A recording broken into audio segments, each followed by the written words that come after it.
দর্শক, জাতীয় বার্ন ইনস্টিটিউটে রয়েছেন সহকর্মী হাসান আল মাহমুদ। আমরা সরাসরি যুক্ত হচ্ছি তার সাথে।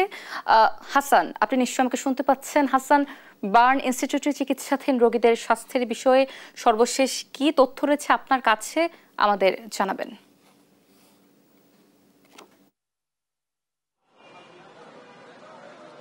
আপনাকে ধন্যবাদ। আমরা বার্ন ইনস্টিটিউটের সামনে আছি। গতকালকে রাতেই কিন্তু একজনের মৃত্যু হয়েছে বলে আমরা জানতে পেরেছি, যিনি শাহিল ফারাবি আয়ার নামে একজন সপ্তম শ্রেণীর শিক্ষার্থী, যিনি মাইলস্টোন স্কুল অ্যান্ড কলেজের ইংলিশ ভার্সনের ছাত্র ছিলেন এবং তার মৃত্যু হয়েছে প্রায় রাত 2টার দিকে। তিনি আইসিইউতে চিকিৎসাধীন ছিলেন।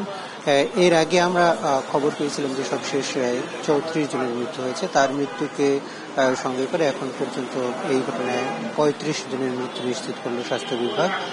এর মধ্যে জাতীয় বার্ন প্লাস্টিক সার্জারি ইনস্টিটিউটে 18 জন এবং 11 জন সিএমএস হাসপাতালে এবং আরও বাকি ঢাকা মেডিকেলে একজন, ইউনাইটেড মেডিকেল কলেজ হাসপাতালে একজন সহ মোট 35 জনের মৃত্যু এখন পর্যন্ত নিশ্চিত করা হয়েছে। এবং গতকালকে রাতে যে শিক্ষার্থীর মৃত্যু হয়েছে তার মরদেহ হস্তান্তর করা হয়েছে বলে আমরা জানতে পেরেছি, যদিও এখন পর্যন্ত এখানকার পরিচালক কিংবা কেউ এ বিষয়ে কথা বলেনি।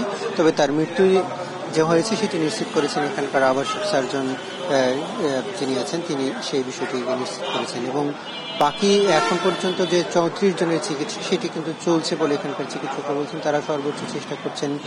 গতকালকে আমরা দেখেছি চীন, ভারত এবং সিঙ্গাপুর সহ বাংলাদেশের বিশেষজ্ঞ চিকিৎসকরা, এই 4 দেশের চিকিৎসকরা মিলেই কিন্তু প্রত্যেকটা কেস আলাদা আলাদা করে পর্যবেক্ষণ করছেন এবং রোগীদেরকে অবজার্ভ করছেন। এবং এই যে রোগীরা যারা এখন নিহত হচ্ছেন, মারা যাচ্ছেন, তাদের প্রত্যেকেরই কিন্তু 40% উপরে পুড়ে যাওয়ার হার রয়েছে এবং তাদের এই মৃত্যুর পিছনে কিন্তু ইনফেকশনকে দায়ী করা হচ্ছে, যেহেতু এই পুড়ে যাওয়ার হারটা ভিতরে গভীরতা অনেক বেশি ছিল, ফলে তারা কিন্তু দ্রুত ইনফেক্টেড হচ্ছেন এবং তারা মৃত্যুর দিকে যাচ্ছেন। তবে বাকি যারা রয়েছে তাদের কি অবস্থা সেটা হয়তো আমরা কিছুক্ষণ পরে এখানকার পরিচালক এবং চিকিৎসকদের সঙ্গে কথা বললে জানতে পারবো, যদিও এখন পর্যন্ত তারা আনুষ্ঠানিক ব্রিফ করবেন কিনা সে বিষয়টি এখনো নিশ্চিত না। তো এই ছিল আমার কাছে এখান থেকে সবশেষ পরিস্থিতি।